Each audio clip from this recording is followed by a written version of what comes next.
Warminster in Wiltshire, a holiday town on a bank holiday weekend. Most of the people are here to enjoy the sunshine and the West Country's scenery. But Warminster has another claim to fame which brings people on pilgrimages here from all over the world: flying saucers.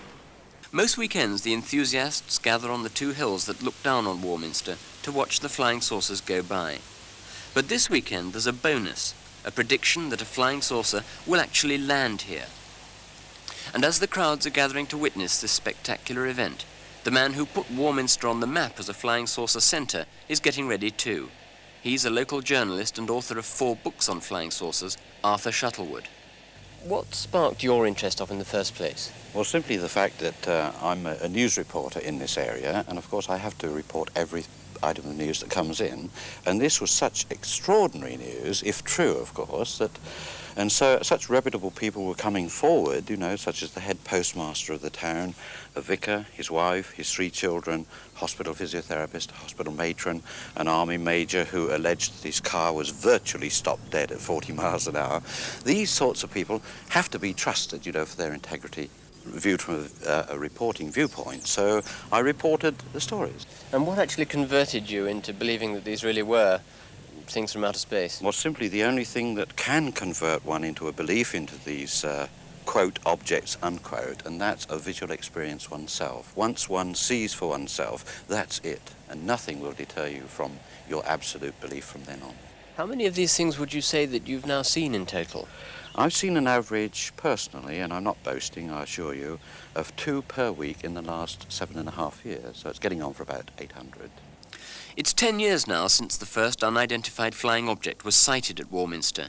So on this anniversary it wasn't surprising to come across a number of Britain's experts on UFOs, like Rex Dutta. He's confident there'll be a sighting, but sceptical about a landing tonight. There are many other places where saucers now do a repetitive pattern. They keep coming back to the same district. Warminster is one such. Others are here. Wanstead, Kettering, Ormsk, they're in Scotland. There are lots of these places. And the new pattern, saucers have been sighted now since 1947 in repeated patterns. And the new trend is repetition coming back to the same place. They've done terrific demonstrations and there may well be a sighting. But I'll bet you anything you like, unfortunately there won't be a landing. For the first hour, there was nothing to shake the skepticism of a firm unbeliever like myself. Then suddenly, at 11:35, it all started to happen. Look at these! Quick! Quick! Quick! Quick! Look! Oh yeah! Yeah. Flashing. Yeah. That's over great. They're low. Wow. Rex! You see them? Well, we've definitely just seen something, and I'm bound to say that I've got no explanation at all as to what it might have been. Unfortunately, it was too far away to be seen by our cameras, but it was quite high up in the sky, and what it consisted of was 2 lights bending over towards each other about that kind of angle, flashing on and off and disappearing away from the camera.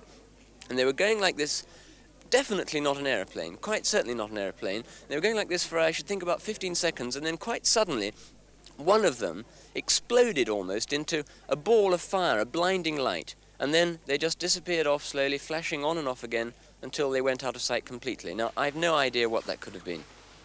What do you reckon it was that we saw just then? I should think it was an actual surrounding of Warminster, the UFO, which is mainly seen over Warminster and surroundings. And that's what I would definitely put it down as. Can I ask somebody else, what exactly did you see? Well, I was flashing my torch on the hill over there. We were just up the road, and suddenly this thing arose from behind the hill, it's seen, and seemed to go along, these very bright lights. It flashed back. We came down here and started flashing, and it flashed back once, I think, 2 times. Yeah, there was a very bright flash, Yes, wasn't there? Almost like a firework going off in the sky, wasn't there? Let me ask somebody else. What did you see, sir? 2 ascending lights, one beneath the other, going higher and higher. And then there was, as you say, like a photo flash, almost coming from one of them. And to me, that's nothing else. It is positively a UFO, or 2 UFOs, to be quite frank. 2 flying saucers, if you want to use that word. Was it a good one from your point of view? Yes, it was. I've been coming up here 3 years, and that's one of the best I've seen. And I haven't had a lot of positive sightings myself, but that, to me, is a positive sighting. I've seen satellites, thousands of them, pass over here. That was no satellite.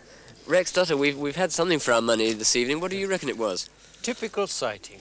You notice there were two, and they were alternating. Sometimes one was brighter, sometimes the other. Intelligent operation, appealing mind to intelligent people. Then the intense brightness which came, and the alternation was random, yet significant. Now that intense brightness, was it an answer to that signal? Possibly. Was it a time when they materialize intensely? Possibly. Because they appear and disappear, not go away. These are all seen so many times in so many places. And please, this is one occasion the BBC itself, by its own cameras, with its own crew, has seen two. Congratulations. Our film camera was unable to record whatever it was we saw. But 2 still photographs were taken on a time exposure by a BBC man on a neighbouring hill. Are they flying saucers? Well, there were 100 people in Warminster this weekend who are convinced that they were.